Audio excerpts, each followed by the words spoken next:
invitados, amigos y colegas. Tengan todos ustedes muy buenos días. Procalidad les da la bienvenida a esta tercera jornada de trabajo organizada en el marco de la cuarta disposición complementaria de la ley universitaria, la ley 30-220. A lo largo de estos 2 días de jornada vamos a realizar 3 bloques de trabajo. Uno de ellos cuenta con 2 exposiciones internacionales, una con la visita del doctor Luis Enrique Orozco, que nos hablará sobre el nuevo estilo de la universidad en Latinoamérica. Tenemos una teleconferencia después con el doctor José Antonio Pérez de la Calle, desde España, sobre uno de los pilares que a nosotros nos interesaba fortalecer y que fue un requerimiento en la segunda jornada que tuvimos, sobre el pilar de gestión institucional. Contaremos con los comentarios de esas experiencias y en torno a ese pilar también de la ingeniera Doris Maraví, que ya la conocemos nosotros. Tenemos otro bloque que es ya de trabajo de todas las universidades, más o menos 3 horas y media, de repente un poquito más. Es el taller para trabajar la vinculación que debería existir entre los pilares que hemos definido y los planes estratégicos.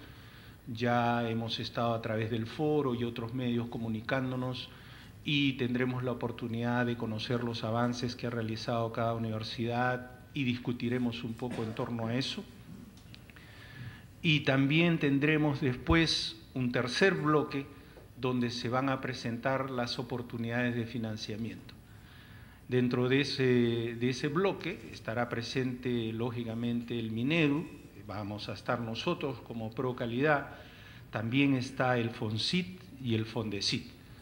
Y alrededor de ellos está presupuesto público también, que de acuerdo a lo que hemos conversado trae una propuesta para seguir impulsando esta visión de la universidad hacia el futuro, una propuesta de estructura presupuestal para recoger precisamente el trabajo que hemos venido realizando en torno a los pilares definidos, a los descriptores, etc.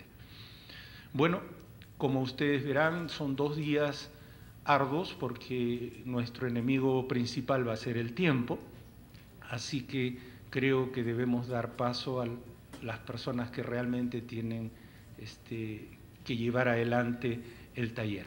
Y vamos a comenzar dándole primeramente las gracias al señor viceministro por visitarnos y que tenga las palabras iniciales del taller. Muchas gracias. Por favor.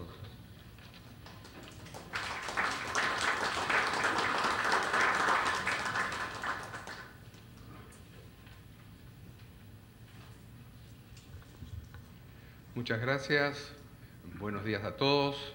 Para mí es un gusto estar aquí en esta reunión y poder conversar brevemente con ustedes o dirigirle algunas palabras en este segundo taller y tercer evento, ¿no?, que tienen de reunión las universidades a partir de la iniciativa tomada por Procalidad y lo dispuesto en la ley universitaria.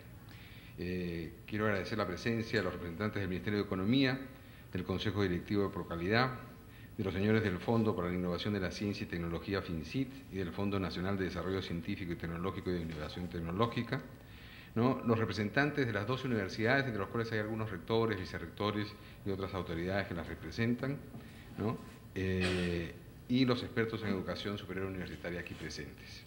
Yo quería mencionar algunas cosas a propósito de esta reunión. La primera tiene que ver con la razón de la disposición complementaria que tiene la ley respecto a la participación de las 12 universidades. Las 12 universidades están en la ley no solamente porque son las más antiguas, ¿no? En realidad las más antiguas les da el privilegio de estar en la ley si se quiere, ¿no? Pero la razón no es por ser las más antiguas que están en la ley. La razón de fondo de estar presentes en la ley tiene que ver con el rol que tienen que cumplir estas universidades en el proceso de construcción de un sistema más afiatado, ¿no?, y mejor desarrollado de lo que tiene que ser el sistema universitario y su relación con la economía y con la sociedad en el país. La idea de que estas 2 universidades se fortalezcan tiene que ver con la idea de que se conviertan en líderes del proceso de la transformación de la universidad. Esto quiere decir que no solamente tienen o van a tener el rol de convertirse, digamos, en los líderes de la calidad, en representar la calidad, en ser los referentes para otras universidades, sino más allá de ser referentes para otras universidades, tienen una misión con el conjunto de las otras universidades y entre ustedes mismas, ¿no? Se tiene que crear un conjunto suficientemente sólido, suficientemente fuerte, ¿no? Que permita no solamente atraer los recursos, la inversión, las capacidades y poder así brindar lo mejor que pueden brindar a la sociedad, sino también contribuir con el desarrollo de las otras universidades. Las universidades públicas son más de 12 universidades, son cerca de 41 universidades las universidades públicas, y lo que se quiere es fortalecer el conjunto del sistema. Ustedes tienen que liderar ese proceso. Esto significa que la transformación interna debe conducir también a mejorar las relaciones y el intercambio y la interacción entre las distintas actividades que se realizan entre estas 12 universidades fortalecidas, o que van a ser fortalecidas, y el conjunto de las universidades del país. Entonces aquí hay una misión, si se quiere, adicional, de conducir un proceso, no solamente de tener, digamos, un privilegio que les da la ley, y un privilegio que seguramente sabrán aprovechar, sino al mismo tiempo conducir un proceso de transformación y de fortalecimiento de la universidad pública.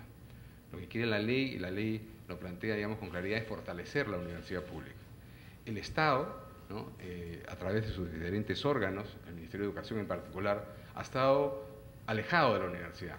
Los vínculos entre el Ministerio o el Estado y la universidad han sido muy débiles, y han sido vínculos generalmente de uno a uno, ¿no? O sea, y no han sido de uno en relación a un proyecto determinado. Cuando se plantea la lógica de fortalecimiento, se plantea la lógica de generar proyectos de desarrollo de las universidades que permitan, ¿no?, orientar también los procesos de las políticas públicas, ¿no? Y le permite al Estado, desde las políticas públicas, incidir en los procesos de desarrollo de la universidad. Creo que esto es una transformación importante, ¿no? Creo que es la fundamental del cambio de la ley, ¿no? Esta lógica del rol rector del Estado en relación a la universidad y a la educación en general, ¿no? El rol rector consiste en que tiene el Estado que vigilar la calidad de la oferta de un servicio educativo como el servicio de educación superior que se brinda a un conjunto enorme de peruanos y que debe brindarse cada vez más, ¿no? Y en ese sentido hay un deber del Estado con la universidad, y hay un deber de la universidad con el Estado y con la sociedad, ¿no? Entonces aquí hay una relación de ida y vuelta, si se quiere. Aquí hay una relación más horizontal que vertical. De lo que se trata es de construir, como digo, un proceso de transformación junto con ustedes, junto con las universidades, para desarrollar el sistema en beneficio de todos.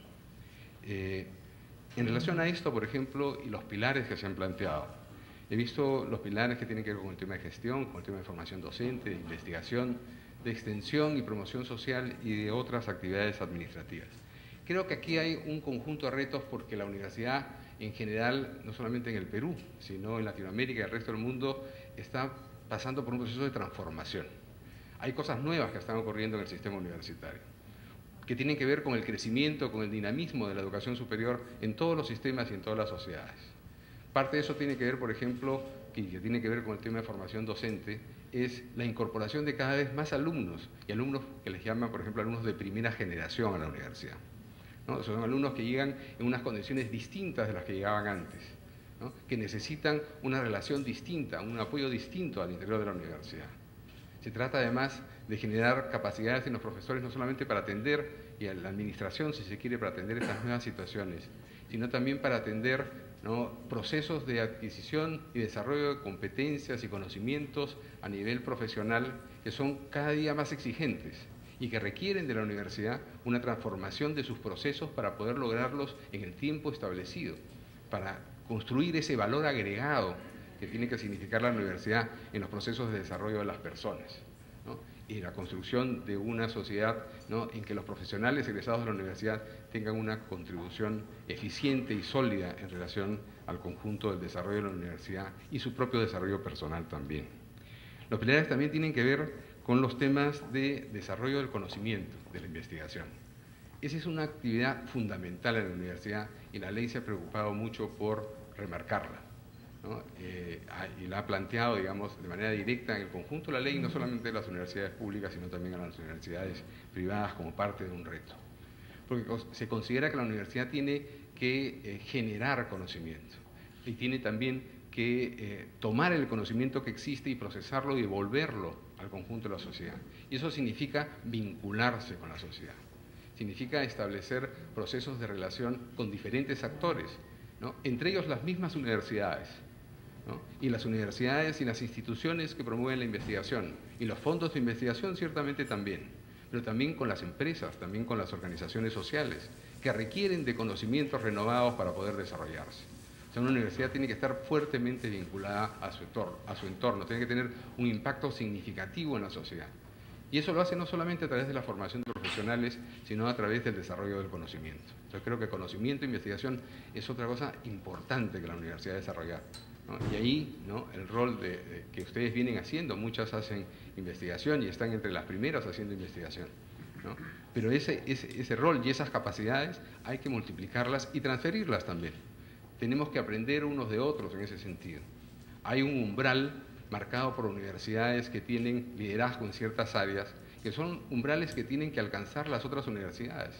Y parte de este proceso de conversación, parte de estos talleres, parte de las actividades que queremos proponer desde el sector público, es cómo generar ese dinamismo que permita alcanzar esos umbrales y superarlos, y ponerse cada vez más una valla más alta, si se quiere, una exigencia mayor, ¿no? Una lógica creciente de impulso y de alcance de la calidad. En ese sentido, por ejemplo, la existencia de la superintendencia busca eso.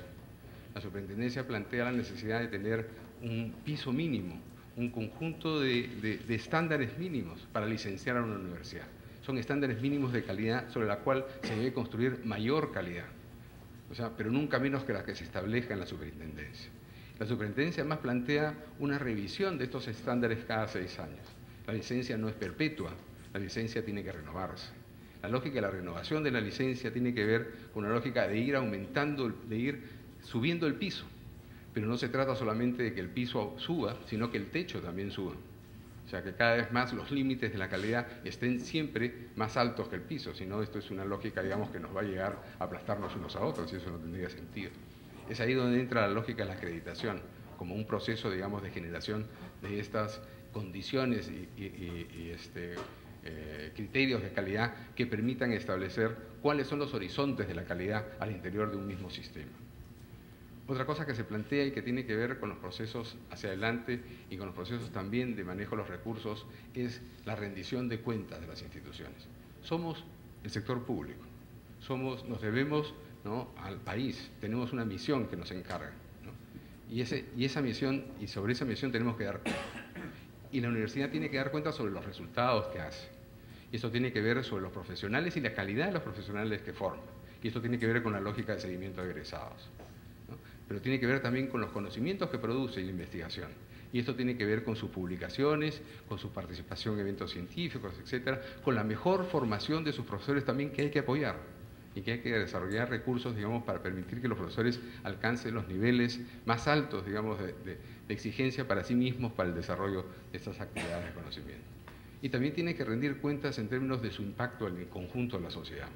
Entonces hay que crear un conjunto de indicadores que los conozca, que además se distribuyan en la sociedad entera, de tal manera que permite a la sociedad conocer lo que las universidades hacen, ¿no?, sopesar lo que las universidades hacen, y en ese sentido continuar y dinamizar y contribuir a un proceso también de crecimiento desde la misma, desde los estudiantes, desde las familias, desde el Estado, desde los sectores productivos, etcétera, que tienen evidencias de los procesos de desarrollo que se dan en la universidad, ¿no? Esto requiere además cambios administrativos al interior de la universidad que son fuertes, que son importantes.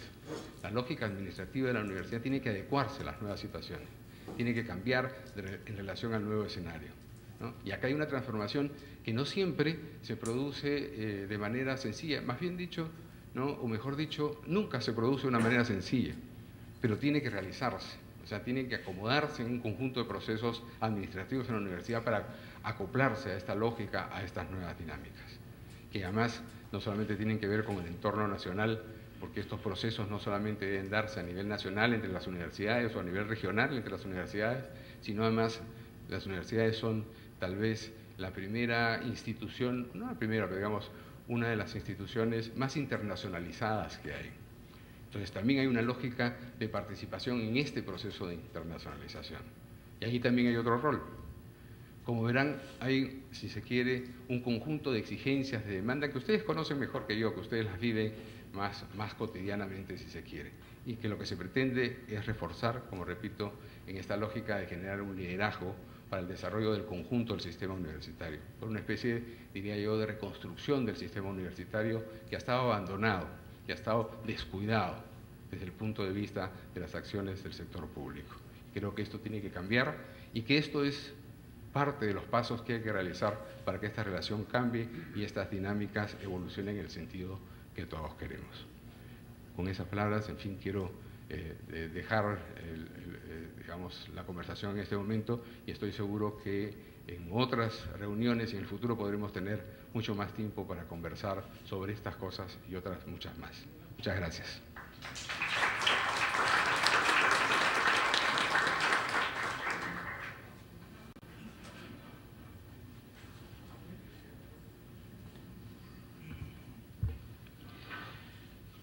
Buenos días a todos y a todas. De nuevo, bienvenidos. A mí me toca el honor de presentar al doctor Luis Enrique Orozco Silva. El doctor Orozco es filósofo y profesor titular de la Facultad de Administración de la Universidad de los Andes y director de la Cátedra UNESCO de Educación Superior para América Latina. Se ha desempeñado como vicerrector académico y director de la Maestría en Dirección Universitaria de la Universidad de los Andes y, adicionalmente, por si fuera poco, es una persona que ha tenido un amplio e importante nivel de influencia en el desarrollo del sistema de aseguramiento de la calidad de la educación superior universitaria en Colombia. Él fue el primer coordinador del Consejo Nacional de Acreditación. El doctor Orozco nos va a plantear el tema relacionado con, que lleva el título La Universidad Necesaria, lineamientos para un nuevo estilo de universidad en América Latina, en la lógica del pedido que ustedes hicieron en el taller anterior relacionado con, digamos, añadir a este proceso de colaboración, de articulación entre las universidades, un referente o un conjunto de referentes internacionales o que abra la puerta, digamos, a la participación de otras referencias de lo que se ha hecho en otros países del entorno y lo que podría utilizarse como elementos de réplica para nuestra universidad. En ese sentido, bueno, sin más, presento al doctor Orozco. Muchísimas gracias, doctor, por estar acá. Le cedo la palabra.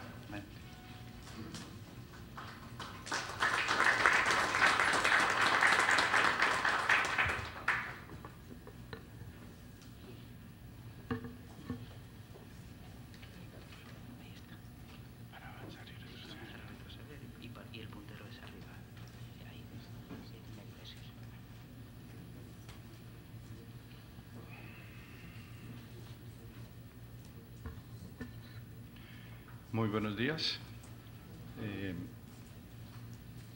Tengo gran satisfacción de estar otra vez aquí en el Perú y poder contribuir con una reflexión crítica y autocrítica sobre las universidades y el papel que como universitarios debemos llenar hacia adelante en América Latina. En el material que ustedes tienen encuentran, además de las diapositivas de la intervención de hoy, un texto sobre el impacto de las políticas públicas en la calidad de las instituciones de educación superior. Ese fue un texto que me fue solicitado por el Ministerio de Educación Nacional de Colombia en el 2012 con ocasión de un seminario internacional sobre las políticas públicas en la educación superior y su impacto en las universidades. De manera que, tal vez inspirados por el Espíritu Santo, colocaron ese texto en el material porque me parece un buen marco de referencia para la intervención de hoy. En relación con la intervención de hoy, yo estoy, en virtud de la cercanía con que se me invitó respecto del evento, no he terminado de escribir el texto, pero prometo que por tardar en 15 días tendrán el texto escrito. En eso tengo todos los vicios del profesor universitario tradicional, que no improvisa, sino que prepara, escribe y publica. Bien.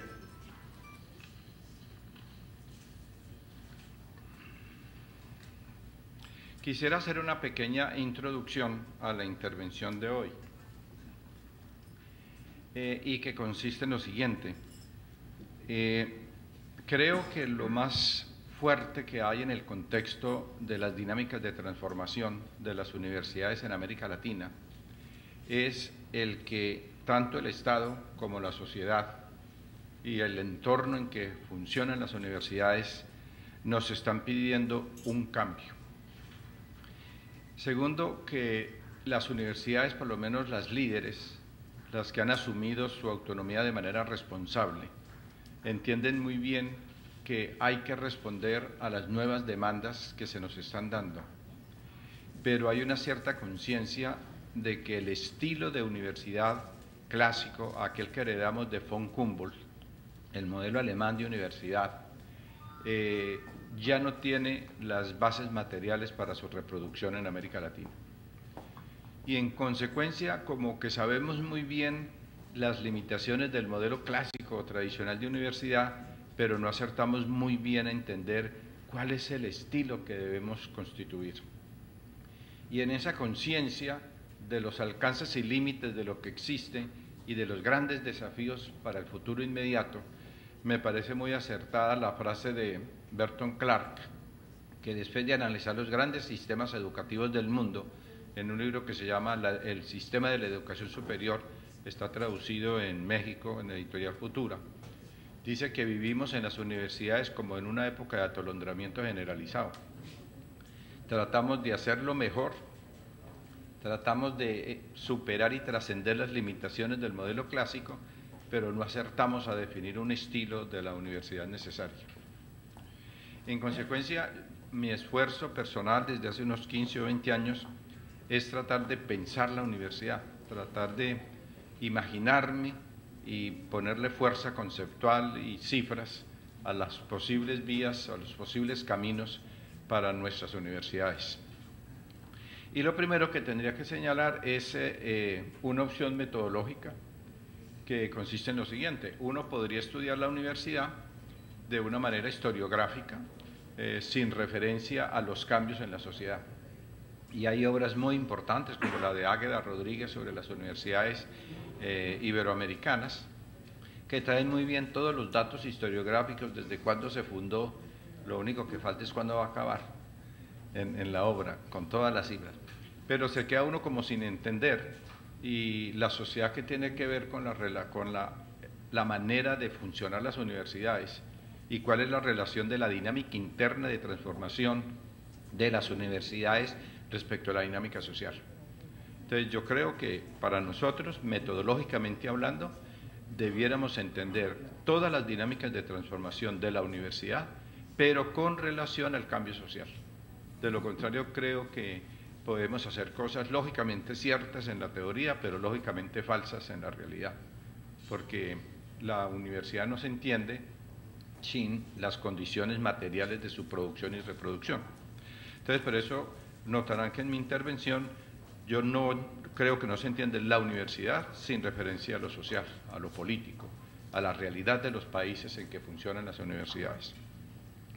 Y por eso también necesito señalar pues que lo que voy a decir es un poco producto del estudio, pero es también producto de mi experiencia en América Latina. Fui asesor de la UNESCO como 10 años y conozco todos los países y creo conocer un poco las dinámicas de las universidades, tanto del sector público como privado, pero no pretendo tener ninguna verdad sobre lo que debe hacerse, sino sencillamente como académico postular algunos principios y orientaciones que yo percibo por experiencia y por conocimiento que pueden servir de guía para una reflexión crítica sobre la universidad. Y en el fondo, para reducirlo a una sola idea, yo creo que hay un gran vacío en materia de pensamiento universitario. Si uno nota o si uno toma, por ejemplo, los clásicos de la universidad, tipo Fichte, tipo la obra de Fichte o von Humboldt o Schelling o Jaspers, Ortega y Gasset, los clásicos del pensamiento universitario, uno nota que pensaban la universidad en grande, con relación a la nación, filosófica y conceptualmente. Y si uno compara esa literatura con la literatura de hoy sobre educación superior, yo creo que hay, como dicen los franceses, un decalage, como un cierto desnivel entre las grandes concepciones de lo que es la universidad y lo que son los trabajos más de tipo empírico, instrumental, sobre cómo manejar las universidades y cómo resolver los problemas que las universidades proporcionan a la sociedad o al Estado. Entonces, hay una diferencia entre el discurso que, por ejemplo, producimos hoy aún algunos profesores o los estudiosos del Banco Mundial, y yo soy uno de los que he producido estudios para el Banco Mundial, entonces me incluyo ahí también, y los grandes pensadores sobre la universidad. En Alemania, el pensamiento universitario se orientaba con base en las obras de Fichte, Schelling, Schleiermacher, en Inglaterra, el cardenal Newman, y en Alemania, post-nazi, en las obras de Jaspers. Y hoy uno se pregunta, ¿y en qué nos basamos para hacer el gran estudio sobre la universidad en América Latina? Y de pronto uno cae en la tentación de que es la teoría neoclásica en economía, o el neoliberalismo como ideología, o los presupuestos de la universidad de mercado, etcétera, y hay siempre una orientación muy distinta. Entonces creo que hay un vacío de pensamiento universitario entre nosotros, y creo que es parte de la obligación de quienes estudiamos la universidad y quienes la vivimos, de ir más allá del lenguaje de los números, que son muy necesarios, de ir más allá de los diagnósticos instrumentales hacia la gestación de un pensamiento universitario fuerte. En el caso de Colombia, para mí fue bastante lamentable los 2 años anteriores que todo el movimiento estudiantil, que fue una cosa muy importante que se hubiese reactivado a raíz de una reforma frustrada del gobierno Santos a la Ley 30 de 1992, que es la que rige actualmente el sistema, y que toda la ideología subyacente al movimiento estudiantil fuese la Revolución de Córdoba en 1918. Yo sí, los conversadores que tuve con ellos, dije, me parece lamentable. Sí, que en 2015 estemos con la ideología de Córdoba buscando la revolución universitaria, eso me suena por lo menos fuera en el calendario estamos mal. Entonces, muy anacrónico, dijéramos, por decirlo así, la ideología subyacente del movimiento estudiantil respecto a los grandes desafíos que tiene la universidad hoy en día. Bien, entonces quisiera dividir mi exposición en 3 partes. La primera parte, que la denominaría la idea de universidad y su destino. La segunda parte, que quisiera mostrar cómo esa idea de universidad está en crisis y el mundo actual nos está pidiendo otra cosa. Y tercero, algunos balbuceos de qué puede ser esa otra cosa. Yo trataría de adaptarme lo mejor al tiempo. No me molesta si hay preguntas. Se trata de ser útil y no erudito. De manera que no me molesta en absoluto. Bien. Entonces, en relación con este primer punto, la idea de universidad como invención de Occidente, la idea fuerza es la siguiente. Yo creo que la universidad es una idea producto de la cultura occidental. Naturalmente que en algunas ocasiones me han dicho que las enseñanzas de Confucio en el Oriente y muchos aspectos en la cultura oriental pueden pensarse como origen de la universidad, pero la forma que tiene hoy la universidad es producto, o como la conocemos, es producto de la racionalidad occidental que surge fundamentalmente en la Edad Media. En ese sentido, yo creo que una idea fuerza para entender la idea de universidad, y cuando digo idea de universidad lo que estoy refiriéndome es al núcleo racional, indiferentemente de las formas institucionales que haya tomado en el tiempo. Es decir, ¿qué es aquello a lo que realmente yo llamo universidad y qué es cuya reproducción está siendo imposible hoy en día? Entonces, primero tomar conciencia de que surge en un mundo cristiano, que surge en el mundo medieval, siglo XI, siglo XII, que nace en un concepto de la cultura cosmoteándrico, para decirlo en una sola expresión, un modelo cultural inspirado o montado sobre 3 ejes fundamentales. 1, la existencia de Dios; 2, la existencia del mundo natural; 3, la existencia del ser humano. Pero esos 3 mundos jerarquizados, jerarquizado también el conocimiento y generalizada también los órdenes de la cultura.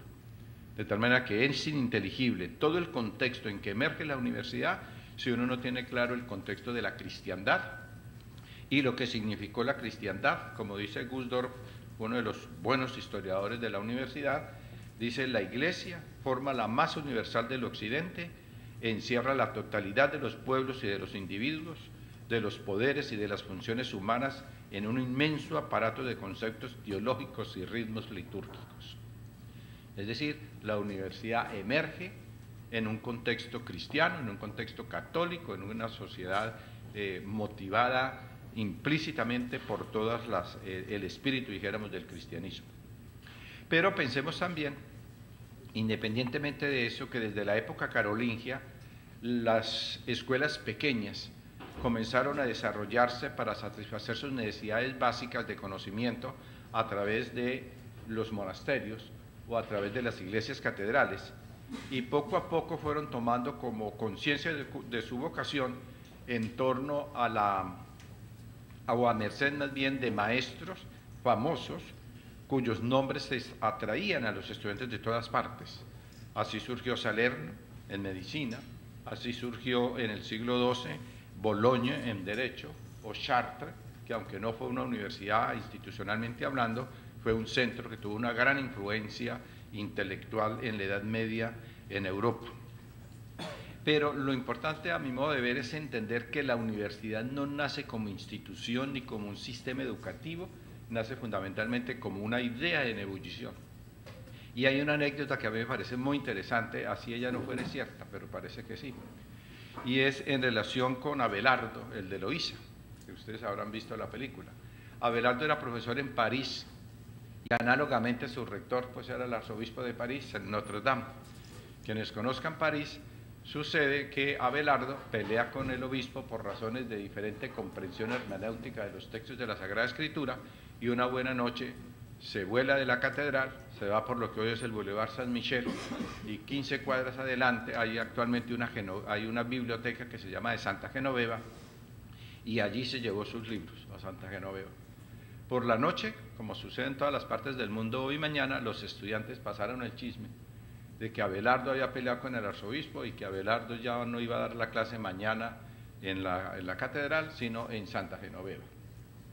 Y uno se pregunta, ¿y por qué? Y dicen los biógrafos, porque Abelardo era profesor universitario y la universidad es un espíritu, la universidad era Abelardo. La universidad no era la catedral, ni la universidad era el arzobispo. La universidad era la racionalidad misma de la intelectualidad hecha vocación en la persona del profesor. A mí me parece muy interesante para entender la universidad como idea, la universidad como vocación, lo que es la vocación intelectual, o que debiera ser la vocación intelectual de los profesores universitarios. Es decir, que si uno mira los albores mismos de la institución, uno diría, hay tres cosas claves. La primera es, la universidad nace muy lentamente, o sea, no nació por un decreto, nació por la vocación de profesores y estudiantes interesados en la búsqueda de la verdad sin restricciones. Segundo, la universidad nace como una experiencia cultural de Occidente, en Europa, en la Edad Media. Y tercero, la universidad nace con un problemita, la autonomía, y parece que todavía lo tiene. ¿Y por qué la autonomía? Porque desde que nace la universidad, ya sea que su origen fuera el emperador o ya sea que fuera el papado, uno u otro quisieron siempre hacerla útil para sus proyectos histórico-políticos. Entonces la universidad siempre ha tenido como esa dificultad para entender el equilibrio en el contexto de las relaciones entre universidad-sociedad y universidad-estado. Y la otra, que es más bien complementaria, es la universidad nació pobre. Entonces yo creo que eso es muy importante entenderlo, porque dedicarse uno a la vida intelectual en las universidades para mí es hacer un voto de pobreza ontológico. ¿Sí? Pero eso no significa tampoco asumir el vivir sin dignidad. Entonces por eso la lucha salarial tiene su sentido. Bien, lo fundamental entonces en el núcleo racional es que la universidad emerge en la cultura occidental como un compromiso, universitas magistrarum et scholarium, con un interés de profesores y discípulos y con una responsabilidad compartida. El derecho que se busca defender y hacer reconocer es el derecho del espíritu. Ya en su origen universitario, la universidad no tenía o no hacía referencia a un sistema ordenado de educación, sino más bien a la expresión, a la expresión material de la vocación intelectual de un gremio que, como los otros gremios medievales, estaban interesados no en el comercio, sino en la producción de conocimiento y en la búsqueda de la verdad sin restricciones. Por eso la primera forma de universidad, quizá cuando se institucionalizó en la Edad Media, fue con base en tres grandes áreas: la medicina, el derecho y la teología, pero sobre la base de los llamados estudios generales.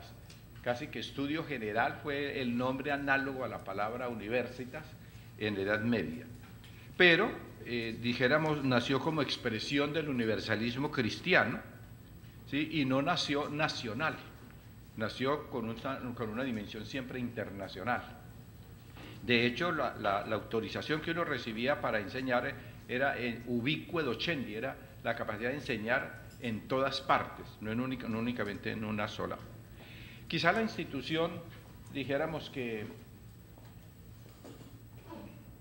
la institución que permitió expresar mejor este modelo fue la Universidad de París, ¿sí? Porque allí en París hay cosas muy interesantes. Miren, piensen que en París fue profesor Alberto Magno, fue profesor San Buenaventura, fue profesor Tomás de Aquino, y la universidad tiene mucha claridad que si el poder de los religiosos residía en el Papa, el poder del conocimiento residía en la universidad.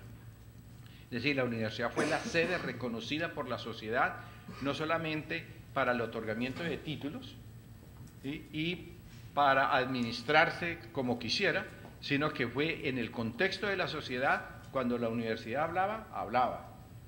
Lo que sucedió fue que París, además de ser una buena universidad, fue demasiado conservadora. Sí, siempre se ha dicho que hay tres instituciones que son poco susceptibles al cambio en la cultura occidental: los militares, las universidades y la iglesia. Y parece como cierto, cuando uno lo mira en forma más detallada. Entonces el conservadurismo estuvo en la esencia misma también de la universidad tradicional.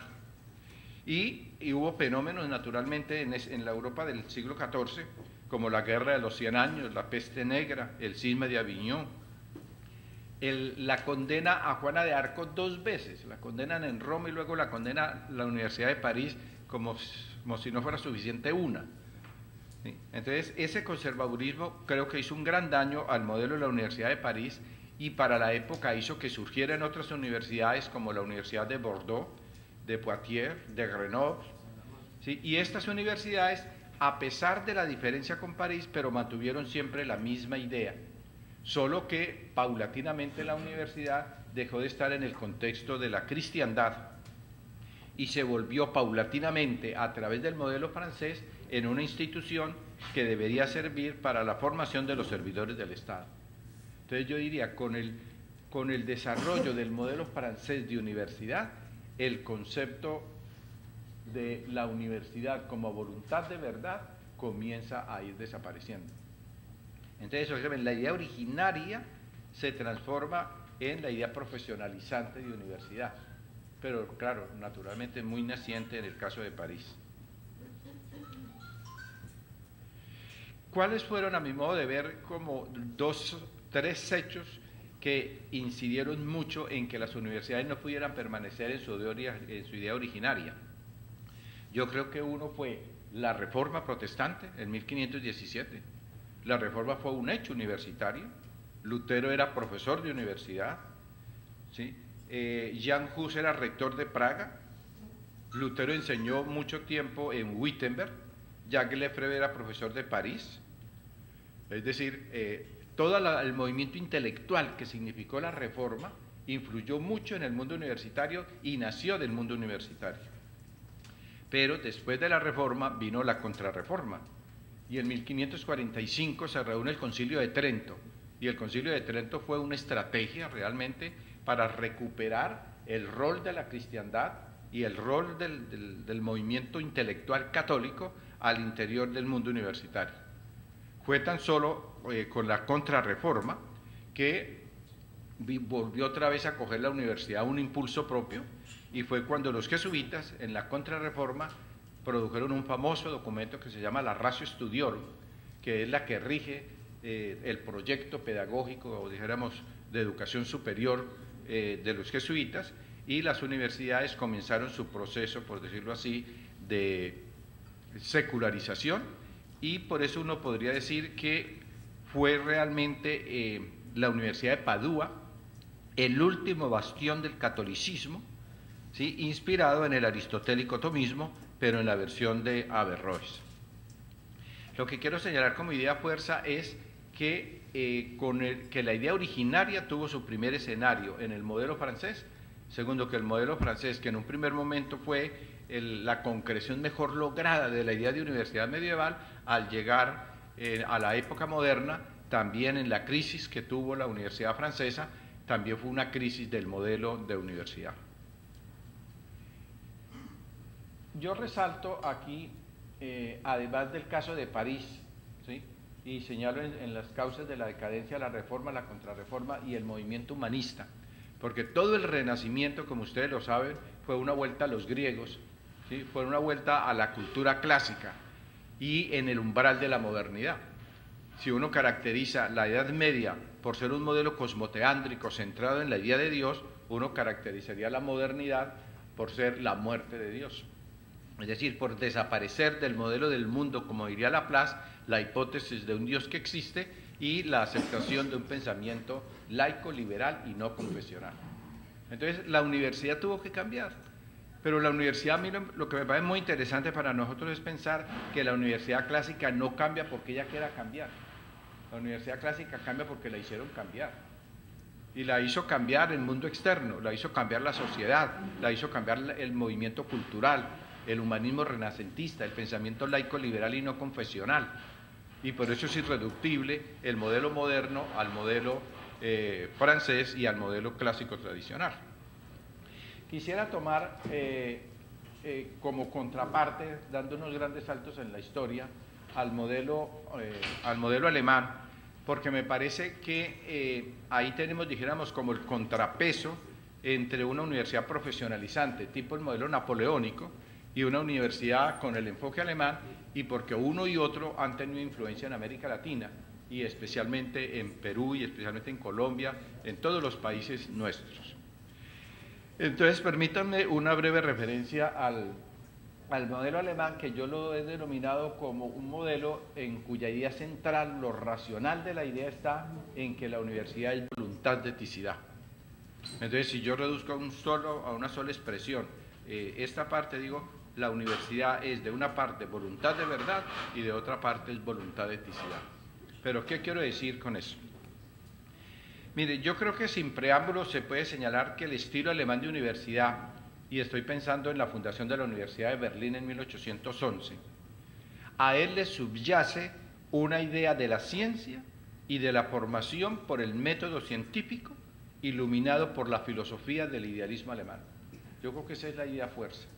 Detrás del modelo alemán hay una idea de la ciencia y hay una idea de la formación de la persona por la vía de la ciencia, y hay detrás una concepción filosófica que es la del idealismo alemán, Fichte, Schelling y Hegel.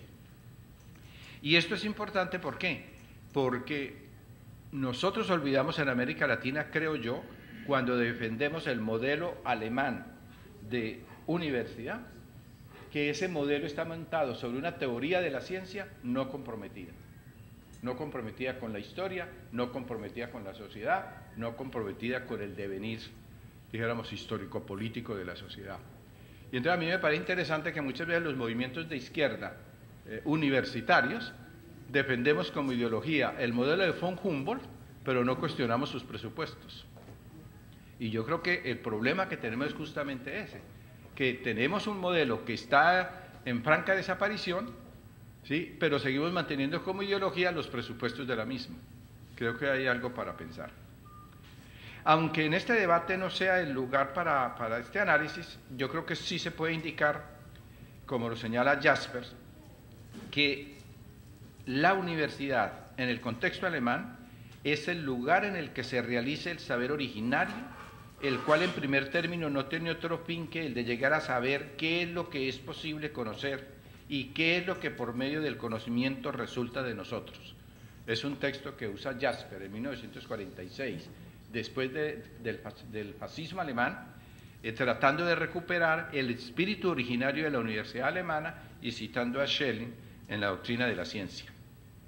Pero dice Jasper, este saber originario expresa una voluntad de verdad y una voluntad de eticidad que está orientada a que la universidad sea la sede del conocimiento uno y que se multiplica en los múltiples saberes.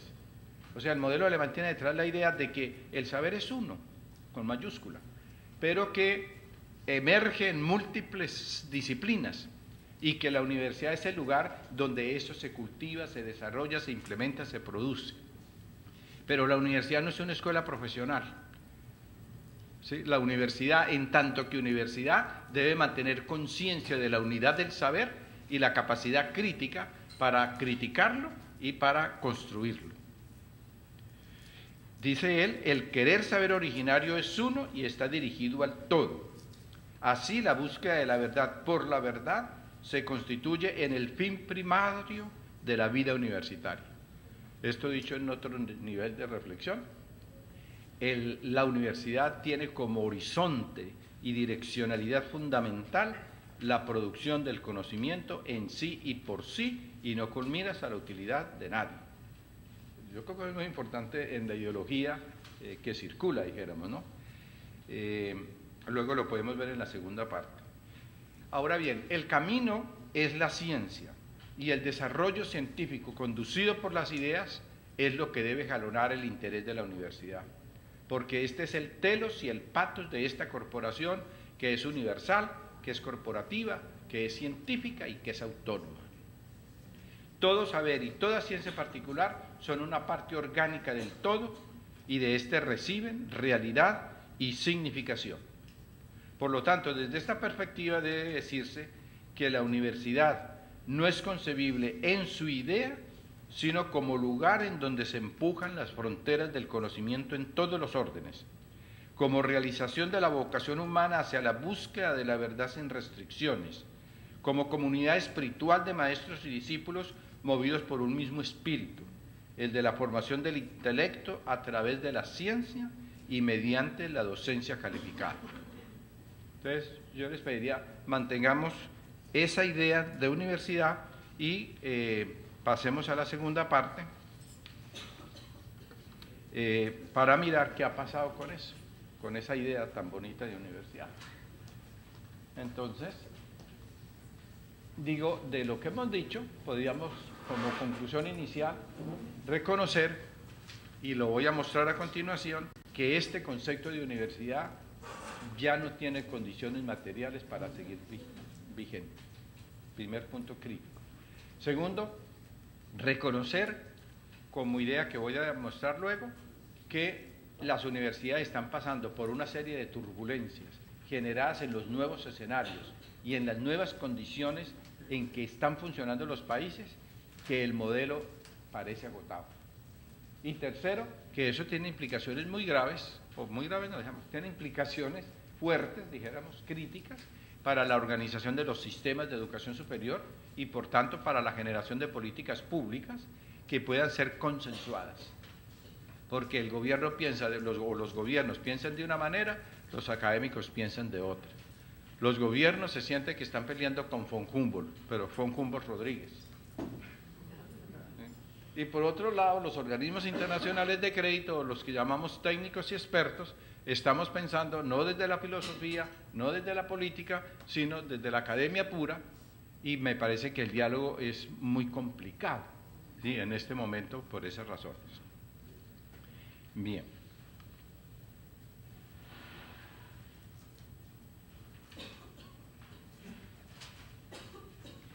Si se aburren, me dicen. O si alguien se duerme, que también es posible, levanta el brazo y yo lo despierto. Bien.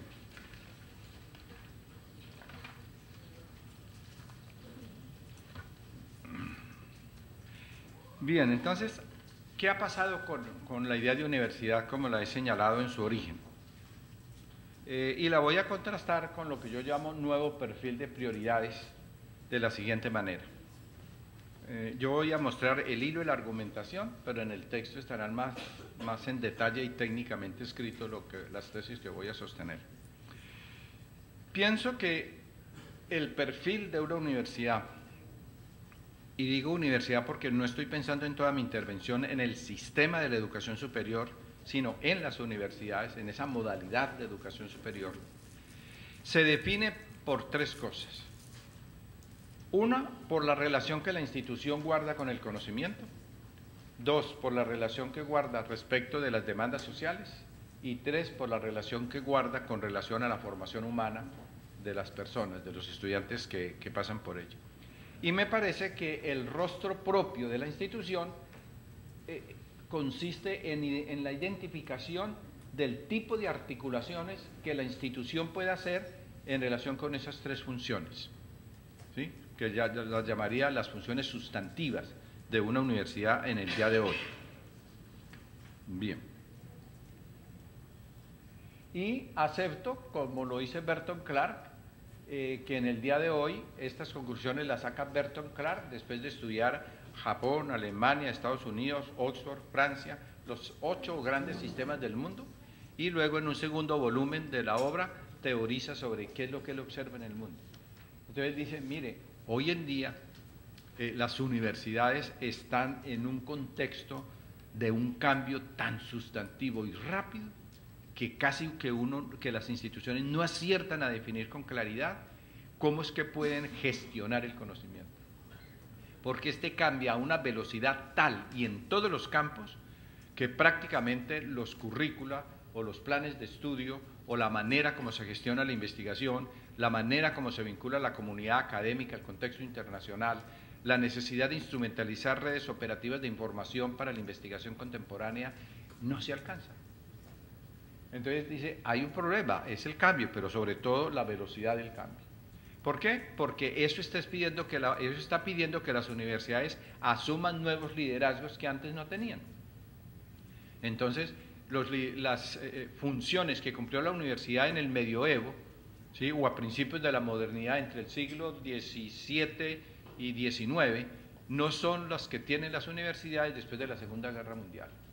Masificación de la matrícula, revolución científico-tecnológica, economía global, cultura universal, creación, todo el impacto de las tecnologías en las formas de vida y en los sistemas de producción. Eso no lo tuvo Abelardo. Él se fue a la catedral a Santa Genoveva a leer.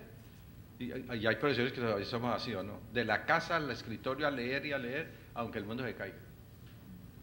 Bien. Nuevos liderazgos, dificultades para mantener calidad, pertinencia y legitimidad.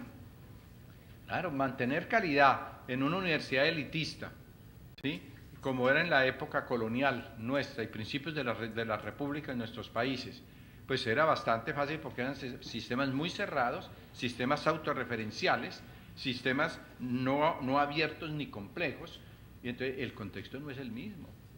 Nosotros no podemos seguir con la óptica de la Universidad Colonial en América Latina, heredada de la Universidad de Salamanca. ¿Sí? Nuestro modelo salmantino se quiebra, como dicen los muchachos, se quiebra el discurso frente a los nuevos escenarios. Pero más que calidad, ¿cómo mantener pertinencia?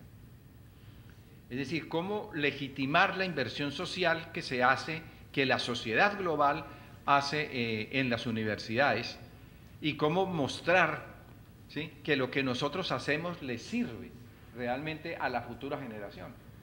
Yo creo que uno se da cuenta que lo estafaron después de 15 años de salir de la universidad. Dice, bruto, yo como que no hay nada de esto. Pero ya si regresa ya no hay rector, ya no hay decano, ya los profesores envejecieron, solo que no quieren salir, pero entonces no hay a quien reclamarle que lo estafaron a uno, ¿no? Entonces el punto, la pregunta para las universidades, creo yo que va siendo, muestre usted qué potencial tiene para resolver o ayudar a resolver los problemas del desarrollo. Es decir, las universidades nos están pidiendo que tengamos 3 compromisos. Un compromiso con el conocimiento, un compromiso con la eticidad de nuestra clase dirigente, ¿sí?, y un compromiso con el desarrollo nacional. Y si eso no lo hacemos, si no hay calidad y no hay pertinencia, pues es muy complicado el tema de la legitimidad. ¿Sí? Es muy complicado. Por lo tanto, ¿qué es lo que sucede en medio de este vértigo de adecuación? Que van surgiendo nuevos discursos. Entonces ya no es Fichte, Schelling, Schleiermacher, el cardenal Newman pensando en la universidad, sino que los bancos, los organismos internacionales de crédito y los expertos que hemos trabajado también con nuestros organismos, nosotros comenzamos a pensar, pues, la universidad de hoy. Pero se va elaborando un doble discurso, ¿no? Uno es como el discurso de los expertos y de los organismos internacionales de crédito que se ocupan del tema de la educación en los países, y otra cosa es como la ideología, lo voy a decir pero con cariño, como la utopía de universidad que los académicos mantenemos. Y yo lo digo como profesor porque yo lo he defendido también.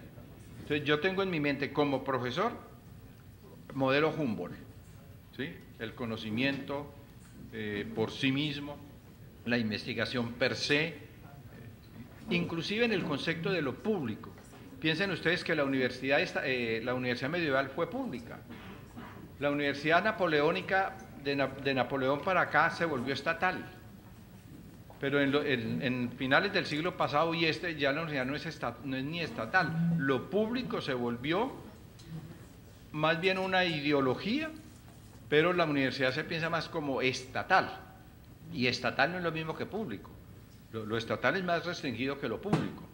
Entonces yo escribí alguna vez un artículo, pero no pude publicar porque mis colegas me lo prohibieron. Y es preguntar, ¿qué tan pública es la universidad pública? Yo creo que sería una buena pregunta para hacernos en cada país. ¿Qué tan pública es la universidad pública? Ahora bien, es natural que los organismos internacionales de crédito pues tienen preocupaciones que no tienen por qué coincidir exactamente con el modelo filosófico que tenemos los académicos. Y si uno mira la literatura del Banco Mundial, por ejemplo, sencillamente miremos ahí algunas de sus preocupaciones. Dependencia de la estructura financiera de la universidad pública respecto del nivel central.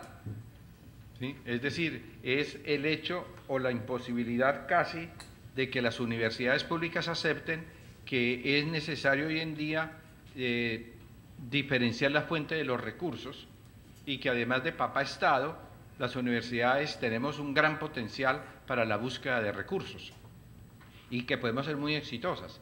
El caso de Colombia, por ejemplo, es muy diciente. La Universidad Nacional, que es el símbolo naturalmente de la universidad pública colombiana, naturalmente que en un principio, hacia los años 90, 2000, pues era absolutamente reacia a recibir, dijéramos, recursos o a buscar recursos distintos a los del Estado.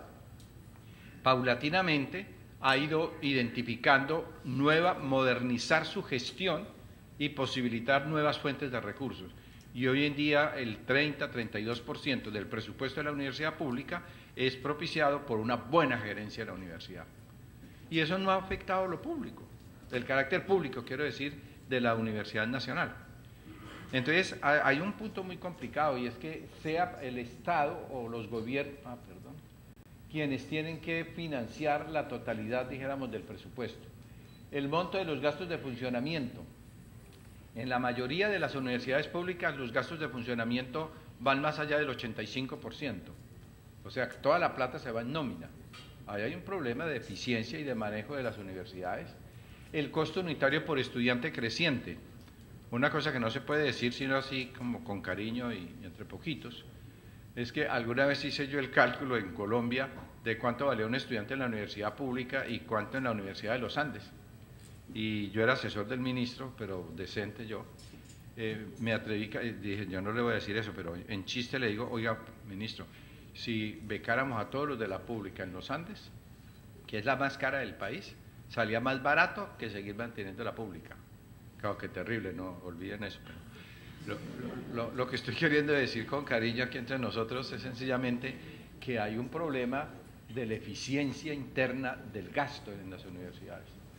Y un aspecto muy crítico que yo creo que es lo importante y es el modelo de financiamiento de la universidad pública, que en la mayoría de los países se hacía de manera inercial y no a través de una fórmula, y eso está cambiando. Entonces, hoy en día la mayoría de los países están buscando una fórmula de financiamiento que no sea sencillamente lo que se gastó el año pasado más la inflación. Eso no puede ser, porque además no es suficiente, sino una fórmula que permita diferenciar lo que es docencia de lo que es investigación, de lo que es desarrollo institucional, ¿sí? Y que el Estado responda por ciertas cosas, pero que la universidad y el sector productivo, yo creo que otra cosa muy importante que está sucediendo es que el sector productivo esté tomando conciencia de que tiene que velar por la universidad y que le conviene además ayudar a financiar la universidad. Entonces, claro, las preocupaciones del banco pues son preocupaciones de banco. Entonces, pues no esperemos que el banco nos va a hacer un gran discurso sobre la formación integral. No, pues esa no es la función, y mejor que no lo haga, porque pues de él de eso no sabe. ¿Cierto? Con cariño, pero... Bien. En cambio, el BID y la UNESCO, pues también yo creo que han asumido en América Latina la tarea de estudiar los sistemas, de generar políticas y de orientarlas a través de los créditos. Y en el caso del BID, a mí me parece que es relevante estas preocupaciones. Uno, vinculaciones con el sector productivo, o sea, la universidad autorreferencial. Uno entendía en el año 70, cuando yo era estudiante, que toda relación con el sector productivo hacía como parte del pecado original. O sea, no se podía relación porque eso era pues como hablar con el imperialismo. Pero eso en el año 70. Yo lo que no entiendo es que todavía haya profesores o universidades que piensen que trabajar con el sector productivo o el sector social o el sector externo a la universidad es el imperialismo norteamericano que nos va a invadir y que por ahí vienen los barcos y tal. Eso no tiene mucho sentido hoy en día, yo creo. Segunda preocupación,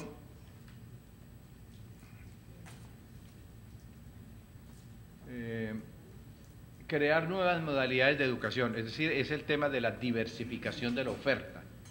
¿Sí? Es muy importante porque no hay claridad muchas veces en los países entre lo que es la modalidad universitaria de la modalidad técnica y tecnológica, o sea, lo no universitario, y muchas veces la norma no es muy coherente y la educación técnica y tecnológica se encuentra subvalorada, es como una educación de segunda clase, es como una educación para pobres y hasta las mismas universidades de élite pero públicas, porque élite no es solamente privado, sino las de élite pública subvaloran esas modalidades cuando si las articularan mejor a su quehacer ayudarían a calificarlas. Entonces, pero eso ha sido difícil en el caso de América Latina.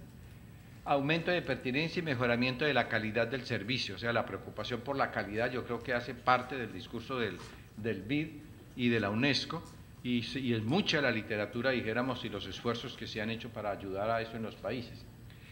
Un tema muy central, también de preocupación del banco, los mecanismos de evaluación, y son todos los apoyos que ha dado el BID a las universidades en América Latina sin sacrificar la autonomía de las universidades y de los sistemas educativos para el tema del rendimiento de cuentas.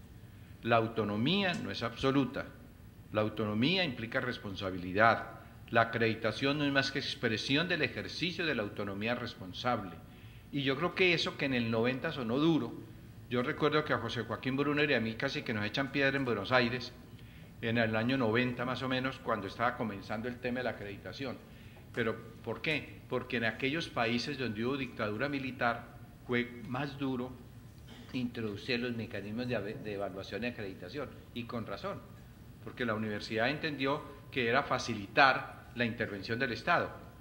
Después yo creo que hemos avanzado mucho en América Latina en eso. Yo creo que la acreditación llegó para quedarse. Creo que ha sido un instrumento que ha ayudado a tener mejor planeación, a tener políticas de mejoramiento continuo en las universidades, a reconocer la calidad en el mercado, a reducir las asimetrías que tiene el mercado de la educación superior. Y yo creo que esa ha sido una cosa muy importante en la década del 90 para acá, que es cuando comienza en América Latina todo el tema del rendimiento de cuentas. Y en eso el BID y la UNESCO creo que han jugado un papel importante. Y finalmente el tema de la internacionalización. Es decir, en un mundo global la universidad no puede ser provinciana. Yo creo que ahí hay un punto muy importante, apenas estamos dando los primeros pasos, yo creo que hay experiencias interesantes en los diferentes países, pero creo que nos falta mucho, desde las cosas más básicas como el bilingüismo de los profesores, porque hay colegas que o abren el computador, open the Windows y ahí quedó. Si el programa ahí quedó la conexión internacional. Entonces hay temas que parecen muy simples, pero que afectan mucho la posibilidad de la internacionalización, y en un mundo de economía global e interconectado, ya es imposible que la comunidad académica no esté vinculada a redes operativas de información. Eso es muy importante, porque eso significa también la movilidad académica de los profesores. Eso implica también la movilidad estudiantil, eso implica las dobles titulaciones. Es decir, todo el tema de la internacionalización, yo creo que en gran parte está por pensarse, pero es una variable fundamental, no solamente en la acreditación internacional, sino para tener visibilidad hoy en día en el contexto internacional. Es muy, muy importante, es otro tema. Y un tema que yo creo que está entrando en las universidades, pero como yo lo siento como difícilmente, ojalá me equivoque, y es la palabra innovación. Yo sí creo, es decir, hoy en día la tesis fuerte sería: ¿la universidad debe o no contribuir al desarrollo del país? Si sí, significa que estos países, en un contexto de economía global, deben ubicarse con dignidad en el escenario mundial. ¿Cómo hacerlo? A través de la incorporación de nuevo conocimiento en los procesos de producción y en los productos, para generar un índice mayor de productividad. ¿Cómo hacerlo? Hay que replantear la política de capacitación del recurso humano, y en eso están todos los países. ¿Y cómo hacerlo? A través de las universidades, porque las universidades son los ámbitos en donde el capital humano de los países se constituye. Los estudios del banco indican que América Latina, en las tres funciones fuertes: uno, satisfacer la necesidad de profesionalización de los países, en eso nos ha ido bien en América Latina. Después de todo, la clase dirigente de estos países se está formando en la universidad. Dos, nos ha ido regularimbis, para decirlo con cariño, en materias de investigación y productividad intelectual a nivel internacional, y es donde más mal nos va en los rankings internacionales, o sea, en publicaciones y productividad de los profesores. Y en lo que sí nos va bien también es en la generación de valores culturales y en la conservación de las tradiciones, ¿sí? En la generación de una generación con mentalidad moderna, en eso nos ha ido también bastante bien. Pero entonces, ¿qué significa? Que la innovación se tiene que volver una preocupación de la universidad. E innovación hacia afuera, dijéramos, en el sentido de ayudar a la innovación en el país, pero innovación hacia adentro. Es muy interesante que en las universidades nuestras enseñamos a administrar, y hay una facultad de administración, ¿no? Me imagino que en las de ustedes hay facultad de administración. Oiga, y de las cosas que menos evolucionan es la gestión de las universidades. Enseñamos a administrar, pero no nos administramos.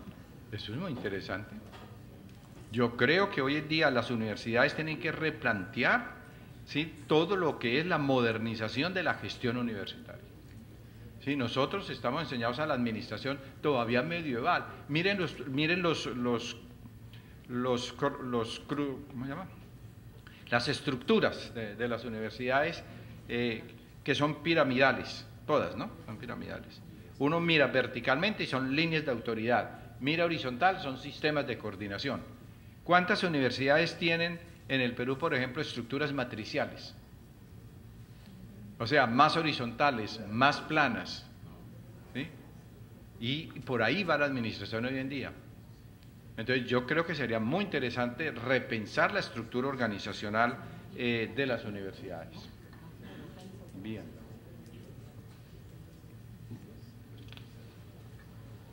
¿Cuál es la conclusión entonces de esta segunda parte? Es, uno, la movilidad de los escenarios en que se mueven las universidades frente a los cambios presentan un decalaje, un desnivel que hace que se ponga en tela de juicio la pertinencia de estas instituciones. Entonces, si realmente la pertinencia es con relación al conocimiento, con relación a la sociedad y con relación a la formación humana. Entonces miremos un poquito algunos aspectos, no los agoto todos en en el texto la encontrarán mejor. Las universidades frente al nuevo conocimiento. Yo diría que la primera idea que debiéramos pensar es que hemos pasado de la galaxia de Gutenberg a la galaxia de Internet. Y los que entramos al computador por ahí en 1990, los que nacimos en el siglo pasado, de los que estamos aquí, hacia 1997, 98, que comenzamos a entrar al computador, no nos imaginamos la mutación en toda la estructura mental, social, ¿sí?, de la producción que ha significado Internet en el mundo. O sea, no es solamente el uso del computador instrumentalmente hablando, sino la mentalidad del muchacho. Piensen en nuestros estudiantes. A mí me ha pasado en clase que estoy haciendo una exposición sobre políticas públicas y el muchacho profesor, ayer salió un paper que dice que no sé qué, que yo no me lo había leído. Entonces yo digo, Luis Enrique, pilas, ¿no? Para la próxima clase, usted tiene que preparar mejor su clase, porque así como salen con un paper que uno se defienda, le salen con uno que uno no se defiende. Entonces, lo que quiero decir es hasta dónde Internet está mutando, por decirlo así, la mentalidad y las formas de operar de las universidades. Segundo, un aspecto muy importante es la revolución científico-tecnológica. Hay un texto, no puedo desarrollar mucho este tema aquí, pero hay un texto de Michel Gibbons, ¿sí?, Las nuevas formas de producción del conocimiento, que está traducido al español por Editorial Pomares en México, que habla del modo 1 y modo 2 de producir conocimiento. La síntesis es la manera como nosotros gestionamos la investigación en la universidad tradicional, la imagen del investigador solitario con batola blanca. Si eso existe, tómenle foto para el museo de la universidad. Eso ya no existe. La investigación se ha institucionalizado. La investigación funciona a través de grupos de investigación. Los que definen los temas no son los profesores, sino los financiadores. El control de la investigación hoy se hace por pares, por la comunidad académica. Antes uno tenía su proyecto, guardaba la información y no hablaba del tema porque le robaban la idea. Hoy es al contrario, tiene la idea, busque quien se la ayude a desarrollar. Y entonces la institucionalización de la ciencia y sus formas de producción nuevas, en cierta forma burocratiza la producción del conocimiento y en cierta forma los países, las universidades, tenemos que replantear la gestión que hacemos del conocimiento. Eso en materia de investigación. En materia de docencia, yo hice un ensayo siendo vicerrector de la universidad. Se me ocurrió un día averiguar cuándo le dio infarto cerebral a los profesores. Y entonces me busqué un indicador, y es las bibliografías de los cursos. Entonces yo pedí las bibliografías y me dediqué buen tiempo a estudiarme las bibliografías, y por la sola bibliografía me di cuenta en qué año le dio el infarto. Entonces yo dije, profesor infartado, clase infartada, currículum infartado, calidad pésima, ¿o no? Entonces eso es una, y además lo comprobé empíricamente para los investigadores empíricos, allá con dato exacto y tal. Entonces la docencia no puede seguir siendo la docencia magistral, ¿sí?, centrada en un solo texto, memorística, sin creatividad y a base de horas clase. No, hoy en día el concepto de flexibilidad es flexibilidad en el tiempo, es flexibilidad en los contenidos, es flexibilidad en la metodología, es flexibilidad en los sistemas de evaluación, todo. Y yo creo que nosotros seguimos muy ortodoxos en las estructuras, en la organización de estructuras curriculares, pero sobre todo preguntémonos qué tan al día están los contenidos de las disciplinas respecto al estadio de desarrollo de esa misma disciplina. Y entonces no podemos hablar de calidad si los currícula no están al día, si nosotros los profesores no estamos al día en nuestros temas. Y eso significa que hoy en día hay un mercado común del conocimiento. Y ustedes como rectores, como vicerrectores lo habrán vivido. Los profesores que hoy llegan con su doctorado no son los profesores que llegaron con su doctorado o que llegamos en el año 70. Hoy en día, y lo dice Berton Clark con mucha claridad, si a un profesor se le pregunta, ¿usted qué prefiere, ser fiel a la disciplina o ser fiel a la institución? El profesor va a decir fiel a la disciplina. Entonces las fidelidades institucionales ya son muy escasas. El profesor ya no está, como decíamos antes, se pone la camiseta, no rectores, olvídense de la camiseta. Los profesores jóvenes hoy están en un mercado común del conocimiento, interesados en producir sus papers, para complementar además su bajo salario, y para ello es más importante estar en la comunidad internacional que produce en un área o en un tema determinado que la filialidad a la institución. Inclusive, buena masa de profesores con doctorado jóvenes ya no quieren dar clase en el pregrado, no, porque ellos están para ellos la universidad no es lo que decía Fichte, Schelling y Santo Tomás, no, la universidad es un centro de investigaciones, y si me sirve, me sirve, y si no, yo estoy en el mercado internacional. Nosotros hemos tenido en los Andes el problema de que llegan los americanos jóvenes a hacer currículum a la universidad y luego se vuelven para Estados Unidos. Entonces hay un mercado común del conocimiento en una sociedad del conocimiento. Entendiendo por sociedad del conocimiento la conversión del conocimiento en fuerza productiva. Entonces se compra y se vende. Entonces plantea un problema muy importante. ¿Cómo es el perfil de nuestros profesores? ¿Cuáles son las características que debe tener el profesorado joven que llega a la universidad? ¿Sí? ¿Y cuáles son las estrategias de retención de talentos que debemos tener en las universidades hoy en día? Antes no nos preocupábamos de eso. Hoy es muy importante en la gestión de universidades tener una política de desarrollo profesoral, pero siendo conscientes de que hay una revolución científico-tecnológica, que hay un mercado común del conocimiento y que ese mercado común del conocimiento ha cambiado la mentalidad de los profesores. Ya Abelardo se murió y Eloísa también. ¿Sí?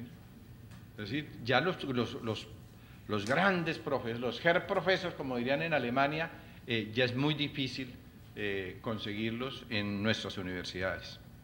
Todo eso significa, dijéramos, que se da en un contexto, a mi modo de ver, que lo ilustra un poquito esta gráfica. Mire, si toda la dinámica de lo que se llama sociedad del conocimiento y toda la revolución tecnológica está mediada por Internet, y uno mira, logré identificar este mapa, y ustedes miran la masa de conexión por Internet, la comunicabilidad en el mundo, observen quiénes la están usando en el mundo y en qué cantidad. Y entonces piensen aquí en América Latina, ¿sí? Toda América Latina en relación con la revolución científico-tecnológica. Entonces se da Europa, Estados Unidos, ¿sí? Europa, Estados Unidos, Japón. Algo en América Latina, Brasil y México. Tal vez de Brasil y México. Entonces presenta un tema muy importante para la universidad hoy, es ¿cuál es la política en materia del uso de tecnologías en el mundo de la educación superior?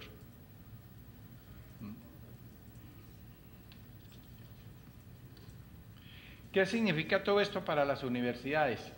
Yo creo que significa por lo menos lo siguiente, que son, dijéramos, retos que debiéramos asumir. Uno, cambio en la política de formación del talento humano. Sí, o sea, el profesor tradicional ya no es una figura pertinente para el mundo de hoy. No le pongamos un juicio ético a la cosa, ¿no? Sino sencillamente el hecho frío. En el contexto de hoy es necesario replantear esa política de formación del talento humano. Segundo, es muy importante que las universidades se abran, se consideren como sistemas abiertos y se abran a otro tipo de organizaciones. Llámelo centros de investigación, llámelo el Estado, llámelo el sector social, llámelo el ámbito internacional, las redes operativas de información. Es decir, las universidades hoy se han vuelto una realidad muy compleja en su administración y gestión. Y por tanto hay que formar los administradores de la universidad. Tanto es así que hay universidades que ya están distinguiendo la dimensión académica de la dimensión administrativo-gerencial. Y dicen, debemos formar un segmento de personas para la cosa técnico-administrativa y por otro lado lo académico. No sé si eso será bueno o no. Uno sabe teóricamente que las universidades están transidas por una doble lógica. La lógica de las disciplinas, que en el fondo la agenciamos los académicos, y la lógica del establecimiento, que es todo lo que tiene que ver con gestión y administración. Siempre somos enemigos, ¿no? Más o menos, con cariño, pero enemigos. Para los académicos esos administrativos son un desastre. ¿Sí? Y para los administrativos nosotros nos ganamos la plata sentados estudiando. Entonces, somos poco eficientes.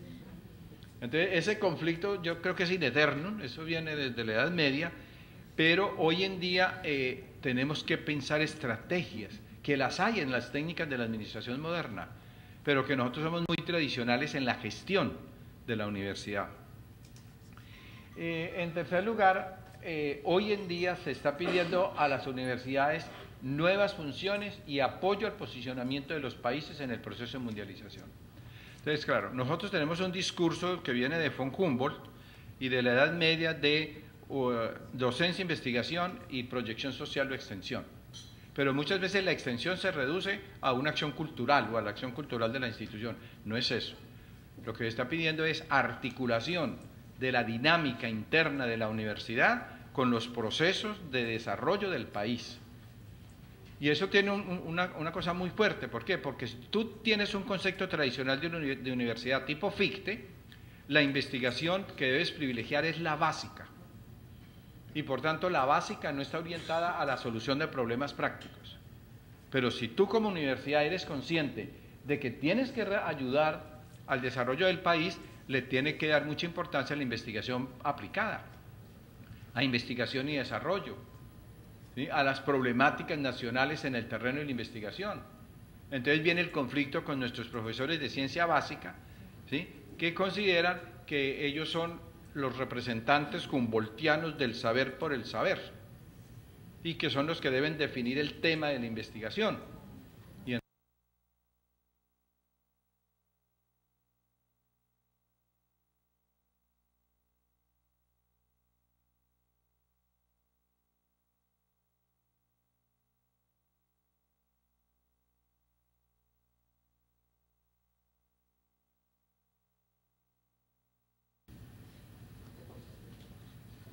Por lo tanto, lo que se nos está pidiendo es que asumamos nuevos liderazgos, nuevas funciones que antes no se tenían dentro del esquema clásico de la universidad. Yo hasta pensaría de buena fe que si Fichte y el cardenal Newman vivieran, estarían pensando la universidad de hoy, no repitiendo la de la Edad Media. Entonces, por eso digo yo, tenemos un reto, y es, ¿cuál es la universidad necesaria? ¿Sí? ¿Cuál es el estilo de universidad que necesitamos en estos países, dado que el modelo clásico ya no tiene condiciones para reproducirse? Es que si uno asume estos puntos que hemos mencionado, la universidad tradicional no es viable, no es viable. De no ser que se mantenga un poco como el Colegio de Francia. Oí una conferencia de Barthes en París a los 30 años de la Revolución de Mayo y decía Barra a propósito del Colegio de Francia, los únicos que no se dieron cuenta que hubo revolución fue el Collège de France, fue el Colegio de Francia, donde están los grandes intelectuales de Europa, de París por lo menos. Entonces yo digo, ¿no será que está dándose una revolución en nuestros países y los únicos que no nos estamos dando cuenta somos los profes, como dicen los muchachos? Eso es muy complicado. Entonces, puede que no sepamos la dirección correcta, hay que construir la dirección correcta aunque nos equivoquemos en los caminos, ¿sí? Pero creo que hay que plantearse el problema de qué hacer frente al cambio que se nos pide. Bien, entonces decimos que una manera de definir el rostro propio es, uno, la universidad frente al conocimiento, ¿no? Fue lo que acabamos de señalar. Ahora miremos la universidad frente a nuevas demandas sociales. ¿Y qué nos está pidiendo la sociedad? ¿O qué observa uno en la literatura que la sociedad está pidiendo a la universidad y que nos obliga a que debiéramos pensar?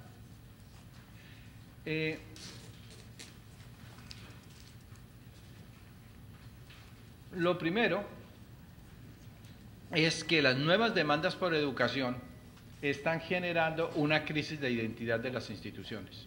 Y yo quiero poner solo un ejemplo, y es el siguiente. Desde 1945 para acá, después de la Segunda Guerra, se generó lo que se ha llamado la masificación de la matrícula de la educación superior en el mundo. Eso significó en todo el mundo que el modelo clásico de universidad no pudiera funcionar más. Y lo señala muy bien Karl Jaspers en el año 46 a propósito de la reforma de la educación superior en Alemania. Dice él, realmente el concepto de universidad de von Humboldt no funcionó ni en Alemania. ¿Por qué? Porque él, Karl Jaspers, que peleando un poco con Heidegger, ¿sí? quien fue rector de Friburgo cuando el nazismo, y que se quedó callado frente a Hitler, cosa que no le perdonará la historia. ¿Sí? Jasper quiso recuperar el espíritu originario de la universidad. Primer fenómeno, masificación de la matrícula. Al masificarse la matrícula, la universidad de élite alemana, pensada por Humboldt para la producción de conocimiento y para formar una élite intelectual que recuperara la unidad del espíritu alemán, según había sido su negocio con Guillermo III al fundar la Universidad de Berlín. Sencillamente la universidad tenía que atender la demanda de profesionalización. Entonces, señores profesores, investigadores de primera línea, a dar clase. Entonces, un problema muy complicado. La masificación de la matrícula en estos países arranca también de los procesos de modernización. Entre el año 30 y 35 más o menos arranca la modernización en América Latina. Y a partir de ahí comienza a multiplicarse la matrícula. Y se dan fenómenos como el surgimiento de las clases medias en América Latina. Se dan procesos como la urbanización, como el surgimiento de ciudades intermedias. Se dan fenómenos como el ingreso de la mujer en forma masiva a la universidad.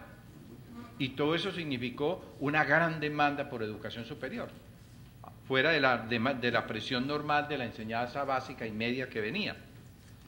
Pero la limitación creo que estuvo en que en nuestros países en ese momento no había planeación indicativa sectorial. Y entonces, como no había esa planeación indicativa sectorial, fue la iniciativa privada la que satisfizo esa demanda. Y si uno mira la estadística, ahí comienzan las universidades privadas a surgir.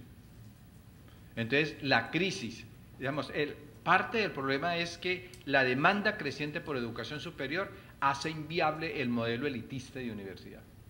La universidad no puede ser para unos pocos que reproduzcan un modelo cultural. La universidad se volvió un fenómeno de masa.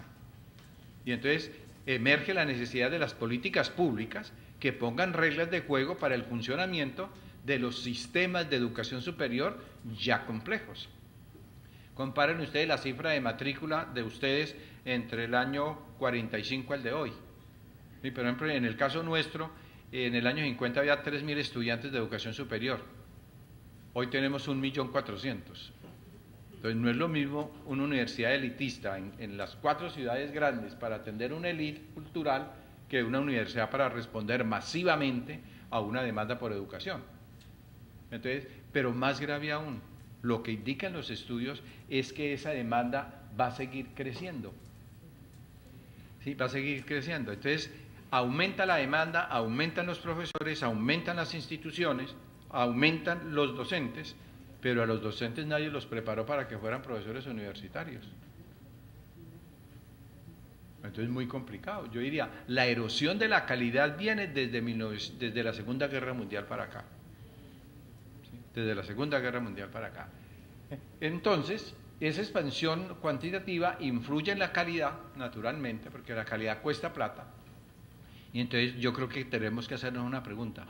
¿Cómo hacemos para que las políticas sobre calidad no se vayan contra los pobres? Porque si no metemos a los pobres a la educación superior, estos países no son viables.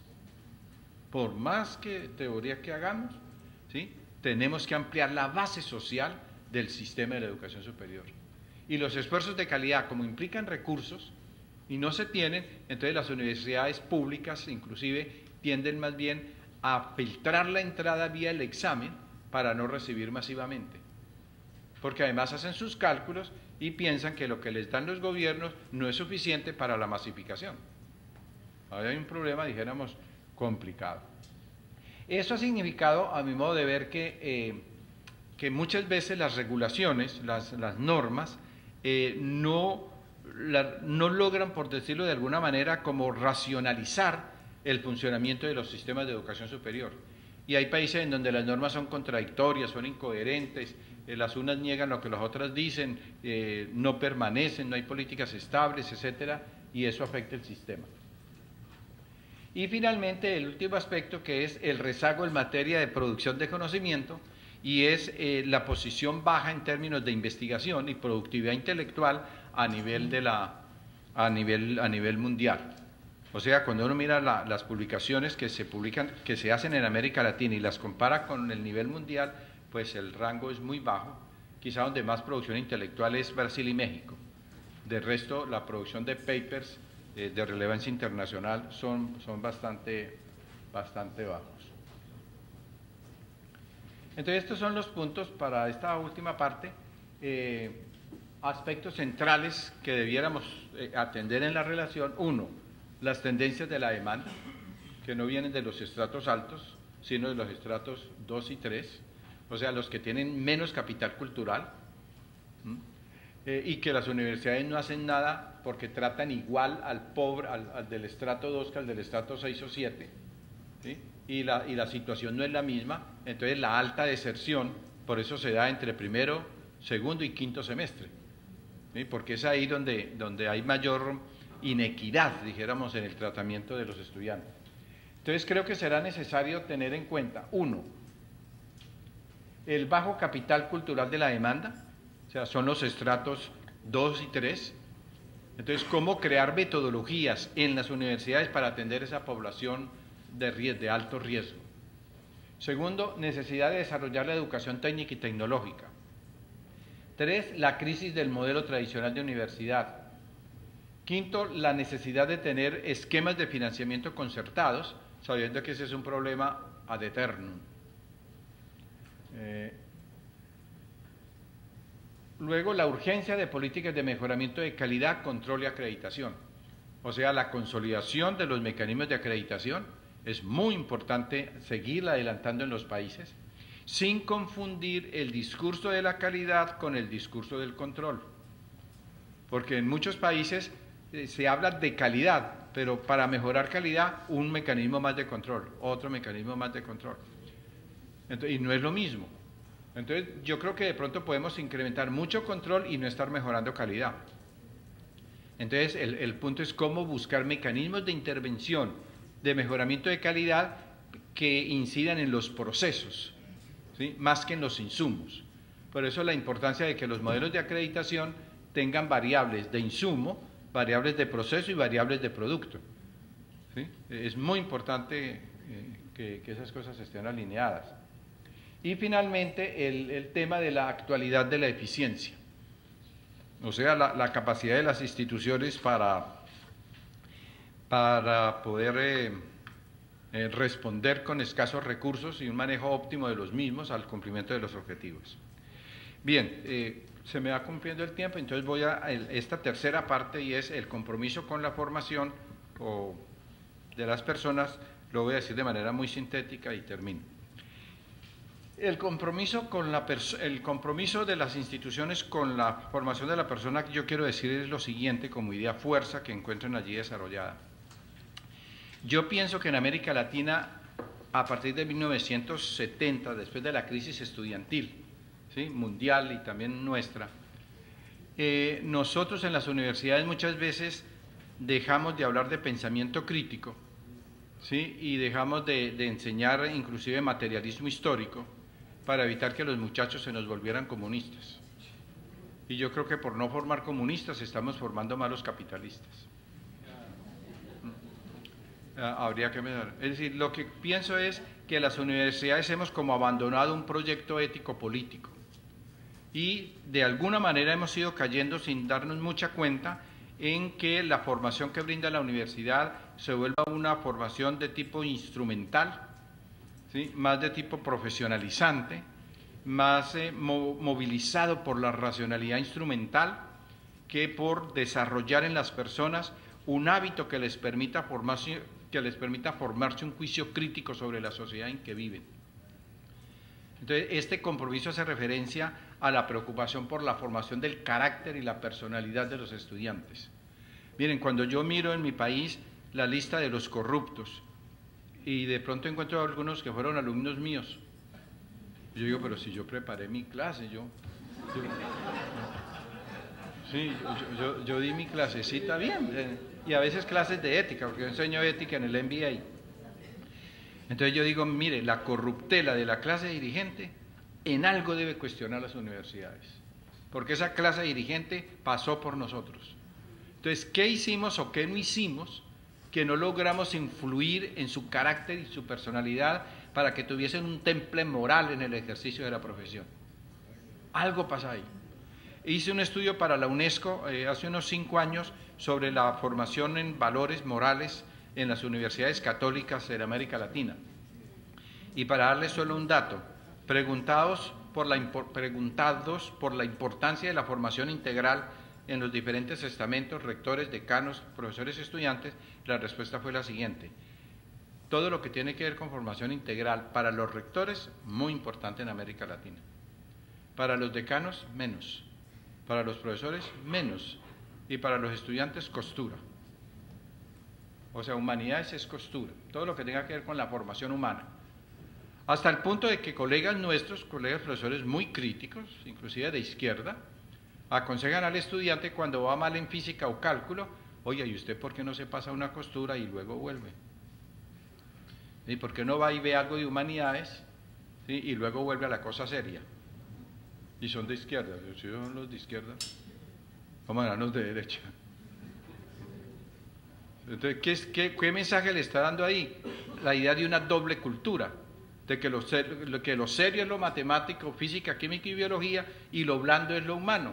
Entonces, claro, salen blandos moralmente también.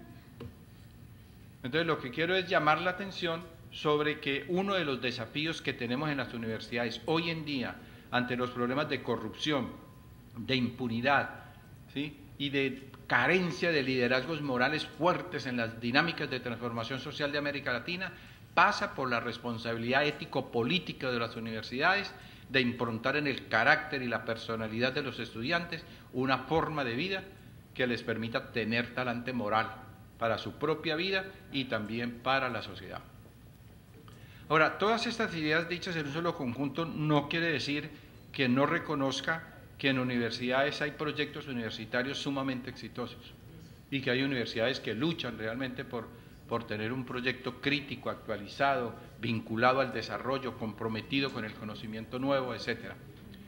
Pero es triste que en América Latina haya universidades exitosas, pero en sociedades fracasadas. Creo que debiéramos evitar eso también. Y como no hay verdades absolutas en todo esto, yo diría sencillamente que creamos en lo que decía el viejo Genófanes: los seres humanos buscando con el tiempo encuentran lo mejor. Gracias.